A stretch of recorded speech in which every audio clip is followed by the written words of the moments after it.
시편 91편을 참고해 보면 이 시대를 사는 그리스도인의 분명한 신앙관이 담겨져 있습니다.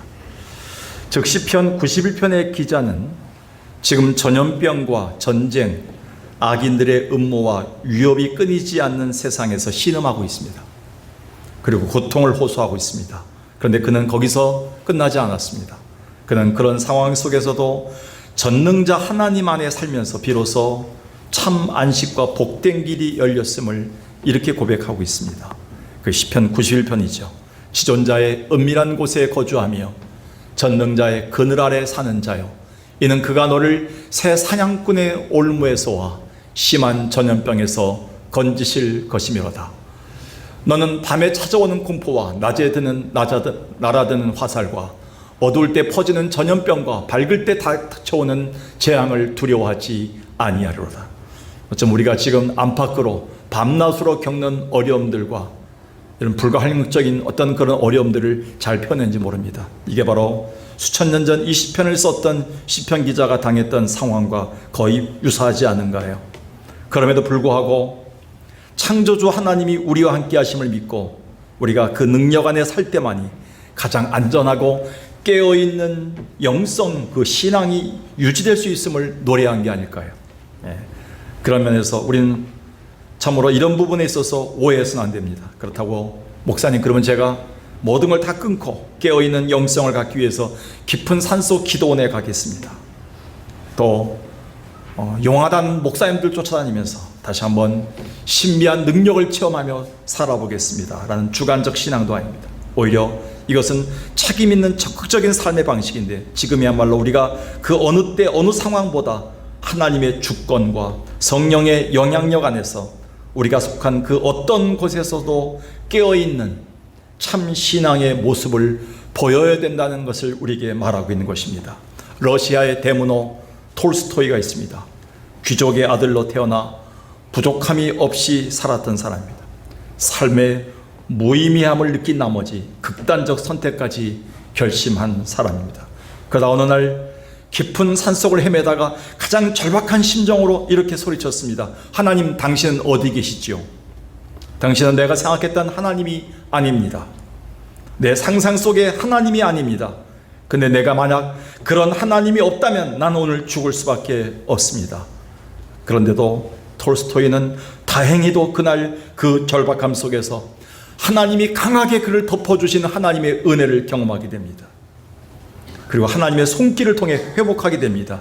그때로부터 그는 비로소 영적으로 깨어있는 삶을 살게 되었으며, 그 깨어있는 신앙으로 하나님을 깊이 경험하면서 쓴 작품이 있습니다. 그 작품 중 두 작품이 있죠. 그게 전쟁과 평화와 안나 카레니라라는 작품입니다. 물론 전쟁의 고통과 그리고 인간의 어떤 패륜과 인간의 어떤 불륜 사이에서의 인간의 고통스러운 환경을 표현한 그런 소설들이지만, 이 안에서 어떤 사람도 의지하지 말고 오늘 성가대가 찬양했던 것처럼 주만 의지할 때만이 행복할 수 있다는 것을 내포하는 그런 작품들이죠. 사실 인류 역사를 보면 대부분의 신앙 선진들은 역설적으로 그들이 처한 위기 때 하나님을 가장 깊이 경험했습니다. 그리고 가장 깨어있는 삶을 살기 시작했습니다. 따라서 오늘 우리야말로 하나님을 깊이 경험하면서 깨어있을 때가 바로 지금이 아닌가라고 생각합니다. 그런 의미를 볼 때 오늘 본문에 나오는 이사야 선지자가 그런 사람입니다. 당시 유다 나라의 왕 우시야가 죽었습니다. 민족은 위기에 처했습니다. 이스라엘 백성과 선지자, 특히 이사야 선지자는, 그리고 개인에게는 소망이 없는 절망스러운 상황이 닥쳐왔습니다. 그러나 오히려 이사야 선지자는 이때가 그의 인생의 그 어느 때보다도 그의 영이 가장 깨어있는 때를 살게 되었습니다. 그 여파로 그는 가장 능력 있는 자로 하나님이 쓰시는 위대한 종의 역사를 이룰 수 있었습니다. 그러면서 오늘 말씀은 오늘 우리가 사는 이 시대의 큰 교훈이라고 말할 수 있습니다. 그렇다면 우리가 깨어있는 삶을 산다는 것, 깨어있는 삶으로 참 신앙을 회복한다는 것은 어떤 의미를 갖고 있는가요? 다시 말해서 우리에게 깨어있는 삶이란 어떤 신앙을 말하나요? 그 첫 번째는요, 날마다 하나님의 임재를 경험하는 것을 얘기합니다. 오늘 본문에 보면 이사야 선지자는 국가적인 최대 위기 속에서 성전을 찾았다가 유한한 지상의 왕이 아닌 영원하신 하늘의 왕이 계심을 깨닫게 되었고, 하늘의 왕이 계심을 환상 중에 보게 됩니다. 곧 사면 초가의 위기 상황에서 그는 가장 먼저 하늘 보좌에 계신 전능자 하나님을 발견하게 된 것입니다. 1절입니다. 우시야 왕이 죽던 해 내가 본즉 주께서 높이 들린 보좌에 앉으셨는데 그의 옷자락은 성전에 가득하였고, 여기에 우시야 왕이 죽던 해란 표현 속에는 이스라엘이 처한 위기 상황이 모든 것이 참으로 최악의 상황임이 함축되어 있다는 사실입니다. 대개 이런 상황이 오면 사람들은 강대국을 먼저 찾거나 비상대책회의를 하느냐 분주합니다. 그리고 살 국리를 찾기에 바쁩니다. 그런데 이사야는 가장 먼저 그가 찾은 곳은 성전이었고요, 성전 가득히 함께한 하나님의 그 은혜를 경험합니다. 지상의 왕과는 비교할 수 없는 천군 천사를 동원하셔서 임하신 하나님의 충만한 권능과 그의 옷자락 앞에, 그의 능력 앞에 압도되어집니다. 한마디로 하나님의 영광을 본 것입니다. 7년 전인가요? 굉장히 힘든 날이 있었습니다. 밤 12시가 되도록 집에 돌아갈 생각이 없었습니다. 앞에 길이 열리지 않는 것 같았습니다. 힘이 없었습니다. 강단을 어떻게 올라와야 될까를 고민한 적이 많았습니다. 12시 반쯤 되었을까요? 이 예배당에 앉아있는데 모든 것이 나를 압도하는 어떤 하나님의 옷자락에 덮는 어떤 은혜를 경험하게 됩니다. 내가 느끼지 못했던 하나님의 그 향기, 하나님의 품, 하나님의 냄새, 하나님의 그 은혜를 경험하는 순간 다시 일어나서 그 다음 날부터 불을 토하는 말씀을 전할 수가 있었습니다. 이사야도 아마 그랬던 것 같습니다. 모든 것이 무너지고 왕이 죽고 나라가 큰 위기에 처한 상황 속에서 성전의 골방에 들어갔는데 엄청나게 위대하신 하나님의 옷자락이 그를 덮으며 천사들의 그 헌화하는 소리를 듣게 된 것입니다. 우리의 삶에 깨어있다는 것은 날마다 하나님의 임재, 하나님의 옷자락이 나를 덮는 것을 경험하는 은혜입니다.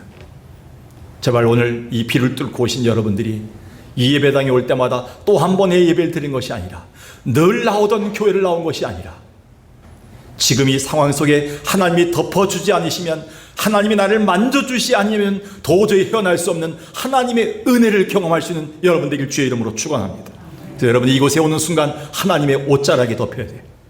하나님의 냄새를 맡을 수 있어야 돼요. 하나님 바로 이곳입니다. 내가 살아날 곳입니다. 그 은혜를 우리는 느낄 수가 있어야 됩니다. 2절을 보겠습니다. 천군 천사를 동원하여 임하신 하나님의 충만한 권능과 그 능력이 하나님 앞에 압도된 것을 볼 수 있습니다. 이사야는 이렇게 표현합니다. 스랍들이 모시고 섰는데, 스랍은 케룹이라는 말로 표현되는, 케룹은 바로 천사들의 무리를 얘기합니다. 천사들이 6날개를 가졌습니다. 그 2날개로는 자기의 얼굴을 가립니다.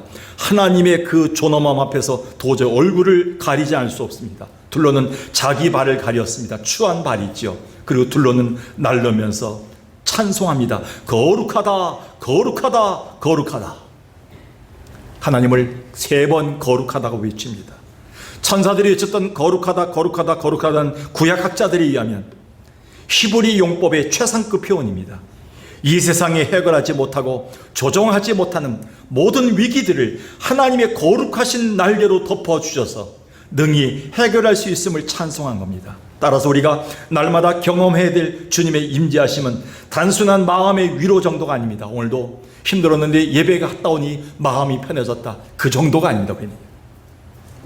도저히 나는 해결하지 못할 인간의 문제를, 어느 인간도 해결하지 못할, 어느 지도자도 해결하지 못할 인간의 숙제를 오늘 하나님의 성전에서 나를 덮어주시는 치료의 은혜를 나는 발견하기 시작했다. 그게 예배라는 것이죠.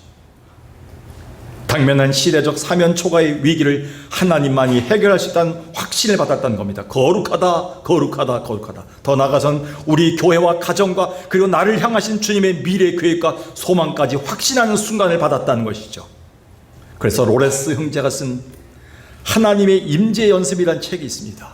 이 책은 이 형제들이 수도원의 주방에서 일했습니다. 주방에서 일하면서 얼마나 불평이 많았겠습니까? 얼마나 냄새가 많았겠습니까? 그런데 그곳에 임하신 하나님의 임재를 깊이 경험합니다. 내가 이 주방에서 불을 떼고 주방에서 냄새나는 곳에서 땀 흘리면서 음식을 만들어도 이것을 통해서 많은 수도승들과 많은 존귀한 분들이 먹을 수 있다는 그 사실 앞에서 그는 하나님의 임재를 경험합니다. 그때 받았던 은혜들을 모아서 보몽에 있는 수도원장인 조제프와 편지를 나눕니다. 그 나눴던 편지글이 바로 이 책, 하나님의 임재 연습이란 책입니다. 그 중에 이런 문장이 눈에 들어옵니다. 우리는 거룩하게 구별돼 주님과 교제하고 예배드리기 위해 지어진 존재다. 그래서 우리가 사는 목적은 단순한 노동이 아닌 그 목적을 이루기 위한 하나님의 임재 연습이다.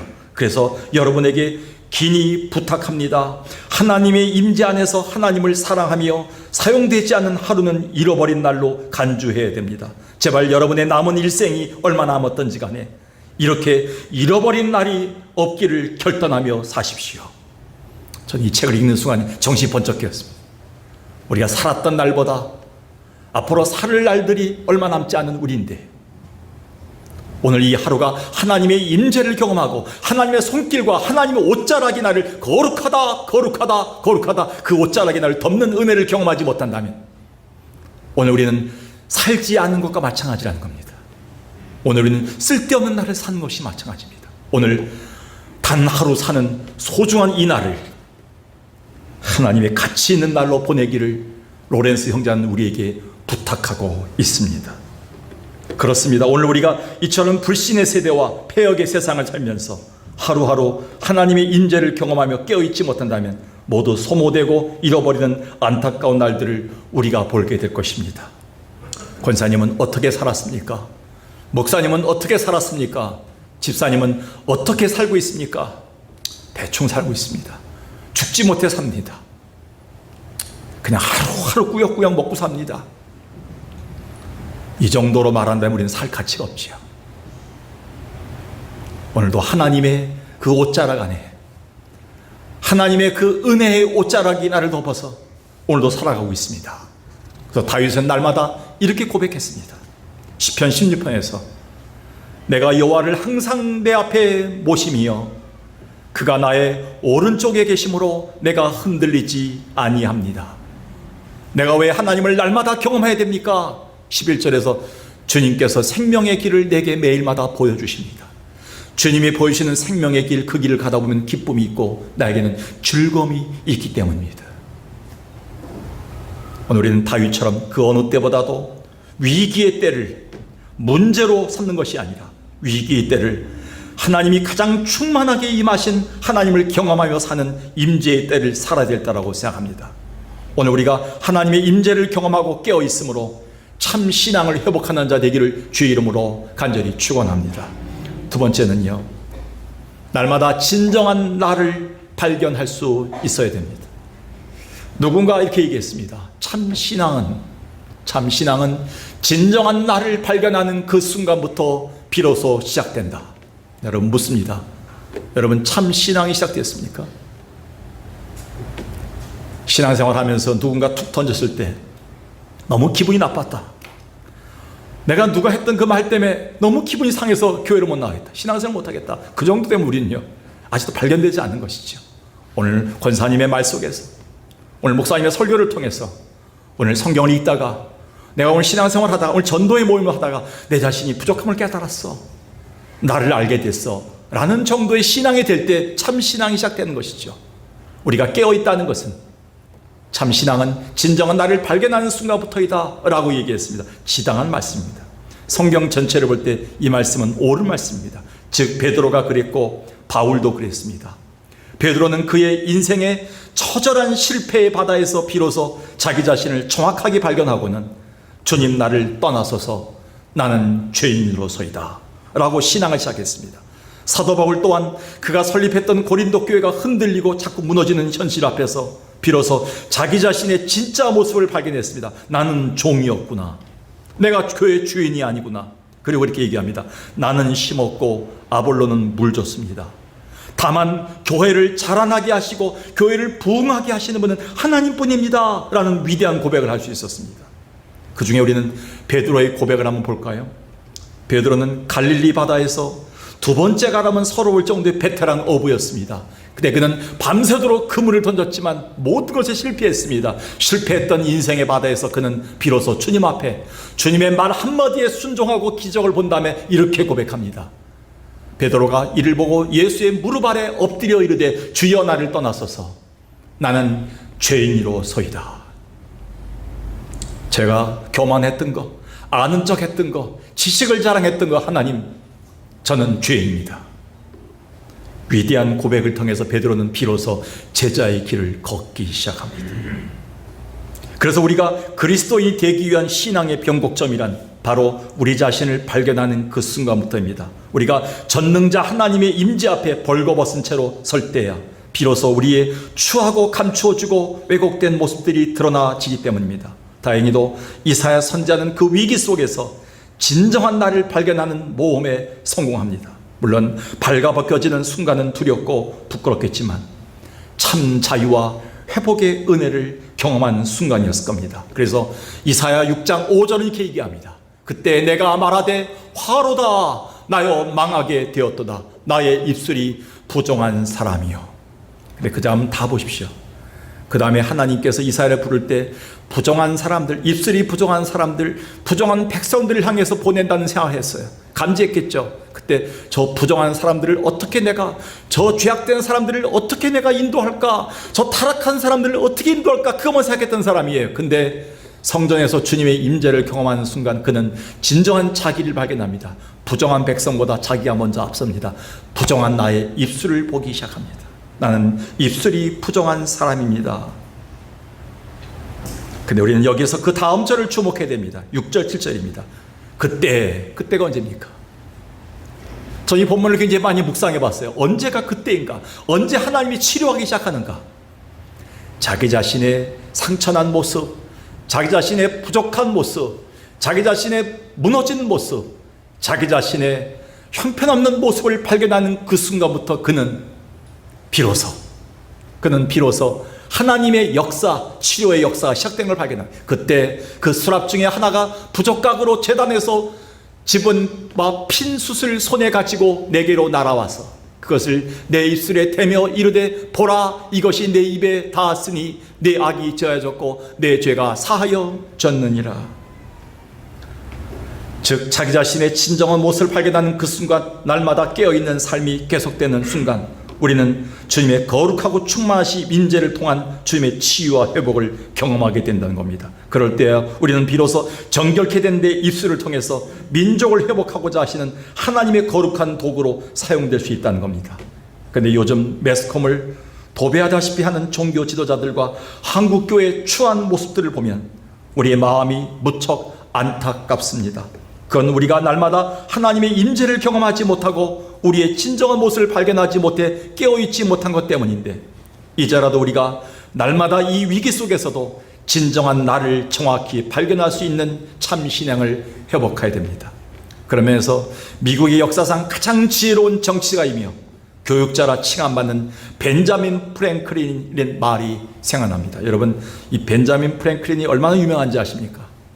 링컨도 워싱턴도 참으로 차지하지 못했던 미국인들이, 세계인들이 가장 많이 사용하는 $100 지폐, 그 $100 지폐의 그 표지 인물입니다. 그 인물이 바로 벤자민 프랭클린입니다. 얼마나 미국인들이 존경하는 인물인가. 미국인들이 존경하는 인물이 어떤 대통령이나 어떤 위대한 정치가도 아닙니다. 그는 교육자였습니다. 그는 지혜자였습니다. 근데 벤자민 프랭클린이 이런 얘기를 했습니다. 지금을 사는 현대인들의 모습은 마치 빈자루와도 같다. 빈자루가 어떻습니까? 속이 텅 비었어요. 아무리 스스로 노력해도 설 수 없어요, 자루 자체는. 그리고 현대인들은 마치 무언가를 열심히 추구하는데 정작 그 현실을 보면 속이 텅 빈 공허함 속에 빠져 살고 있다고 하는 것을 지적합니다. 그건 현대인들이 점차 누구의 말이나 가르침을 받으려고 하지 않고 자기 자신을 정확하게 발견하지 못하기 때문이다 라고 벤자민 프랭클린은 지적합니다. 현대인들이 왜 빈자루겠습니까? 왜 속이 텅 비었습니까? 스스로 서지 못합니까? 자기 자신을 발견하는 순간이 없는 거예요. 늘 우리는 다른 사람을 향해 지적하는 데 바빠요. 저는 그동안 코로나를 겪으면서 이 말씀을 생각해 봤어요. 제가 내려오면서 장위동에 한 어느 교회를 항상 올 때마다 저 교회 때문에 매스컴에 오르내리는 종교 지도자들을 볼 때마다 저 목사 때문에, 교단 교주들이 문제를 일으키는 한국교회 이단의 현실을 보면서 저 교주 때문에, 저분들 때문에 우리가 힘들구나만 생각했어요. 근데 이 말씀은 그렇게 말씀하지 않아요. 너 때문에, 바로 나 때문에, 나의 부정한 입술 때문에, 우리 자신을 진정한 나를 발견하지 못하는 우리의 우매함 때문에 우리가 치료받지 못하고 있다는 겁니다. 우리 속은 비어있다는 겁니다. 하나님이 만약 석강교회를 한번 석강교회 자루를 한번 들어서 그 자루를 한번 세워보려고 할 때 석강교회 그 자루 자체가 단단하게 채워져서 세워지지 못한다면 우리는 빈자루와 같겠지요. 거기는 자기 발견의 모험, 자기를 진정으로 발견하는 자들이 별로 없다는 사실 아니겠습니까? 그렇게 되는 날이 오면 안 되겠습니다. 주님이 석강교회 자루를 한번 세워볼 때 속이 꽉 찬 자들, 자기를 발견하고 내 탓입니다, 내가 부족해서 그렇습니다, 내가 먼저 잘못했습니다 라는 자들이 일어날 때 하나님 우리를 비로소 사용한다는 사실을 우리는 기억하십시오. 근데 오늘 본문에서 하나님은 이사야를 통해서 이런 빈자루 같은 신앙 상태인 우리를 너무나 정확하게 진단하고 책망하고 계십니다. 그러한과 동시에 이사야가 성전에서 자신의 진정한 자신을 발견했듯이 우리 또한 날마다 전능자 하나님의 임재를 경험하면서 그 안에서 날마다 진정한 나를 발견하라고 말씀하고 계십니다. 그래서 다윗은 시편에서 이렇게 고백했습니다. 시편 139편 보겠습니다. 여호와여, 내 혀의 말을 알지 못하신 것이 하나도 없으십니다. 다윗이 이 얘기를 고백할 때 얼마나 괴로웠을까요? 내가 지난 세월 동안 했던 모든 말들을 다 알고 계신 분이 계시다. 하나님밖에 없다. 23절 하나님이여, 그러니 나를 살피사 내 마음을 아시며 나를 시험하사 내 뜻을 아옵소서. 내게 무슨 악한 행위가 있나 보시고 나를 영원한 길로 인도하소서. 다윗은 매일 아침마다 날마다 하나님의 인재를 경험함과 동시에 그 날마다 자기 자신을 살피고 정직한 자기 자신을 발견하는 연습을 했다는 겁니다. 하나님 그를 통해서 놀라운 하나님의 역사를 이루기 시작합니다. 오늘 우리가 그 차례입니다. 오늘 우리가 진정한 나를 발견하는 깨어있음으로 말미암아 여러분의 참 신앙이 회복되는 자 되길 주의 이름으로 간절히 축원합니다. 마지막으로요, 날마다 내가 존재하는 이유를 고민하며 살아야 됩니다. 이사야는 역사상 가장 패역한 세대를 살았습니다. 그런데 역설적으로 그는 가장 소망 있는 자로 쓰임받았습니다. 어떻게 그렇게 될 수 있을까요? 그 비결은 우리가 이미 살펴보았듯이 그 위기 속에서 성전을 찾는 순간 하나님의 강한 임재를 경험했을 때 그 안에서 자신의 진정한 모습을 발견할 수 있었기 때문입니다. 거기서 끝나지 않았습니다. 근데 그 소망은 참 신앙의 완성인 이웃을 향한 문이 열리는 계기가 되었습니다. 곧 자기가 그 상황 속에 존재하는 이유, 사는 목적을 깨닫게 됩니다. 오늘 본문 5절 한번 보겠습니다. 8절이죠. 8절에 보니까 내가 또 주의 목소리를 들으니 주께서 이르시되 내가 누구를 보내며 누가 우리를 위하여 갈꼬 하시니 그때 내가 이르되 내가 여기 있나이다, 나를 보내소서. 이렇게 그의 영과 그의 삶이 깨어 있었기에 하나님이 긴급히 부르시는 부르심에 그는 응답할 수 있었습니다. 조금도 주저하거나 망설이지 않고 아멘으로 화답했습니다. 즉 누가 이 민족을 해 갈 거라고 주님이 안타깝게 부르실 때 주님 제가 여기 있지 않습니까? 라고 응답한 겁니다. 다시 말해 깨어있는 그의 신앙은 잠자는 그의 사명도 깨웠고요, 자기가 사는 목적인 고통받는 이웃을 찾아가는 깨어있는 자가 되었습니다. 황폐한 민족, 황폐한 교회, 황폐한 이웃을 향한 하나님의 부르심 앞에 자기가 사는 이유를 대입하기 시작했습니다. 하나님, 제가 이 건강한 이유가 이것이군요. 다시 병상에서 일으켜서 수술대에서 일으켜셔서 회복하셔서 이곳에 나오게 하신 이유가 그것이군요. 비로소 깨닫기 시작했어요. 최근 코로나 상황을 지나면서 정말 크게 깨달은 것 중에 하나가 있다면 우리가 존재하는 이유입니다. 우리 교회와 우리가 사는 존재의 목적입니다. 아마 제가 3달에 걸쳐서 계속 이 설교를 하면서 계속적으로 강조했던 것 같습니다. 우리가 사는 이유, 한 번도 실수하지 않는 하나님이, 신실하신 하나님이 왜 우리를 살려주셨을까요? 왜 우리를 코로나를 뚫고 여기까지 회복해서 나오게 하셨을까요? 왜 우리가 이 나이까지 하나님께서 건강을 주셔서 건강한 다리로 하나님의 단을 찾아오게 하셨을까요? 이전에도 알고 있었지만 그 힘든 코로나 상황은 우리가 겪으면서 하나님 우리를 살게 하는 목적을 더 분명해졌습니다. 어떤 면에서 보면 우리가 사는 지금 세상은 이사야 선자가 살았던 그 시대와 매우 흡사합니다. 하나님 백성의 패악이 절정에 이르렀을 때입니다. 종교적인 부패가 최악이었습니다. 죄악된 세상의 모습이 최악이었습니다. 창조주 하나님의 손길 아니고는 치료할 수 없는 황폐한 곳이었습니다. 그런 의미에서 본문은 더욱더 새롭습니다. 우리 하나님은 그 백성들을 보면서 이사야에게 이렇게 얘기합니다. 반어법이죠. 여호와께서 이르시되 가서 이 백성에게 이르기를 너희는 듣기는 들어도 깨닫지 못한 것이다. 보기는 보아도 알지 못할 것이다. 그런데 왜 보냅니까 하나님? 여기 하나님의 마음에 담겨 있죠. 하나님, 제가 언제까지 가서 이 백성을 섬기겠습니까? 이 백성은 황폐했다. 이 백성이 죽기까지, 끝까지 멸망할 때까지 네가 선포해야 된다. 이 말 속에 뭡니까? 하나님의 소망이 담겨 있어요. 황폐한 이 세상에 네가 살아야 될 이유가 담겨 있어요. 이사야는 이걸 깨달았습니다. 지금 우리가 사는 세상은 황폐한 곳입니다. 가정이든 직장이든 우리는 벅차고 힘든 곳입니다. 어제도 제가 일부러 인터넷 뉴스 5개를 골라서 검색했습니다. 어떻게 전 애인하고 헤어진 지 1시간 28분 만에 싸늘하게 시체로 발견되었습니다. 여인이 주차장에서 끌고 가서 잔인하게 죽이고, 그리고 비행기를 타고 가다가 200명이 탄 아시아나 항공, 우리도 탈 수 있는 비행기입니다. 내리기 238m 전에 비상 레버를 갖다가 작동해서 자기가 먼저 뛰어나가려고 거구의 젊은이가 사람들을 공포로 몰아넣습니다. 뭔가 이 세상이 황폐한 것이, 제정신이 없는 것 같아요. 견디지 못하는 것 같아요. 어제까지 가족이 오늘의 가족이 아니에요. 너무 삭막해요. 주님 이 세상을 향해서 이사야 때와 비슷한 세상이라고 말씀하시면서 우리에게도 말씀합니다. 누가 갈고, 누가 이 민족을 향해 갈고, 벅차고 힘들어도 가야만 하는 곳이 세상입니다. 때론 올라오기 힘들 때가 많아요. 그래도 하나님의 종이기 때문에 이곳에 기어서라도 올라오는 거예요. 앞에 있는 담임 목사라고 1년 365일 24시간 항상 기쁘고 항상 즐겁고 항상 재밌고 항상 충만하고 항상 성령 충만하고 항상 웃어야 되고 항상 기뻐야 되고 그런 사람 아닙니다. 나도 설교하는 12년 동안 올라오기 힘든 날이 있었어요. 하루에 3번 올라오는데 이번 주는 수요일까지 올라와야 돼요. 그럼에도 불구하고 하나님은 연약한 인간인 저를 하나님의 위대한 종으로 써주시기 위해서 오늘도 진정한 나를 발견하는 나를 통해서 이웃을 향한 부르심에 아멘이라고 화답하고 올라오게 할 수 있는 힘, 그는 깨어있다는 사실을 보여주고 계십니다.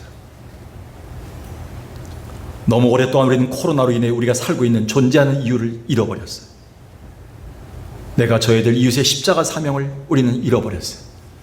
아직도 이곳에 석강교회가 세워진 이유는 이 지역이 아직도 미완성이기 때문에 그렇습니다. 우리 교회도 할 일이 많은데, 우리 교회도 먹을 것이 없는데 어떻게 지역 사람까지 신경 써야 되는가? 그 다음 하나님 이 교회를 문을 닫으시겠죠.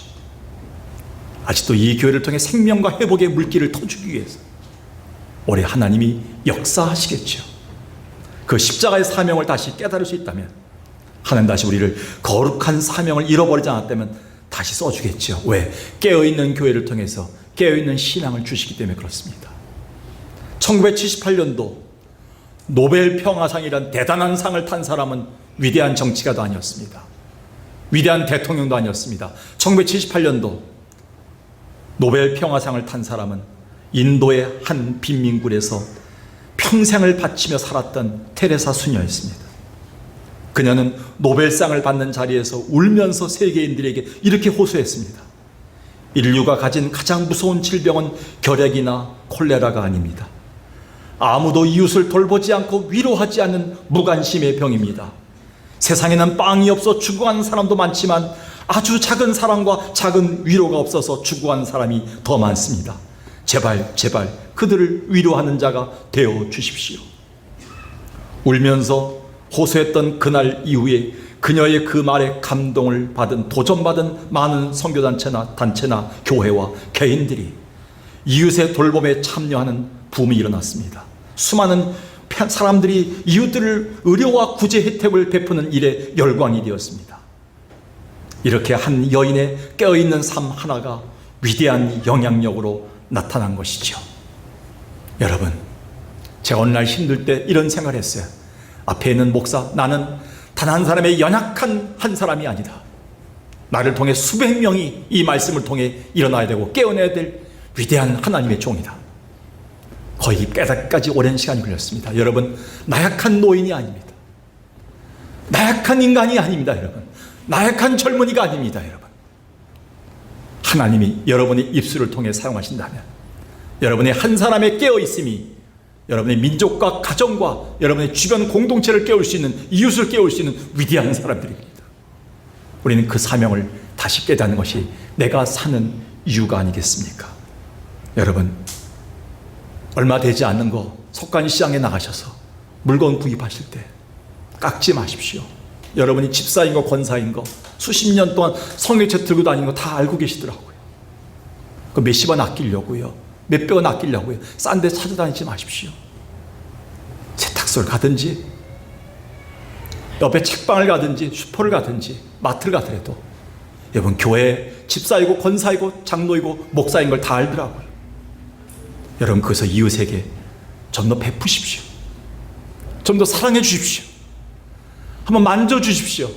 따뜻하게 대해주십시오. 이왕 여러분의 얼굴 돈 안 드는 거 한번 웃어주십시오. 소망을 주십시오. 하나님, 우리 사는 이유입니다. 여러분이 언젠가 여러분의 얼굴을, 웃는 얼굴을 하지 못할 날이 올 것입니다. 웃고 싶어도 웃지 못할 날이 올 겁니다. 숨쉬고 싶어도 숨쉬지 못할 날이 올 것입니다. 저는 지난주에 우리 박순인 권사님의 남편이신 김익중 선생님이 세례받는 장면을 저하고 우리 오소변 장로님하고 같이 지켜보면서 또 두 교육자들이 밑에서 기도하면서 그 위대한 장면을 우리가 하나님 앞에서 행했습니다. 한 사람이 세례받는 게 쉬운지 아십니까? 일생을 살아왔던 모든 가치관을 다 내려놓고 이제 하나님을 붙들겠다는 거, 십자가 붙들겠다고, 예수 붙들고 가겠다는 거, 천국이 열린다는 그 고백한다는 게 쉽습니까? 제가 생각했어요. 박순희 권사님은 연약한 여인이 아니었어요. 가족 전체를 품고 기도하고 있더라고요. 이를 위해서 기도하는 성도들이 있었어요. 언제부터 우리가 나약한 자가 되었습니까? 마귀가 한 장난들이. 오늘도 하나님의 거룩한 임재 옷자락 앞에 압도되어 있는 우리가, 진정한 나를 발견한 우리가, 오늘도 내 이웃을 향한 사는 이유를 깨달은 우리가 하나님이 들어 써주신다면 위대한 도구가 될 줄로 믿습니다. 그게 우리의 모습이에요. 기도하겠습니다.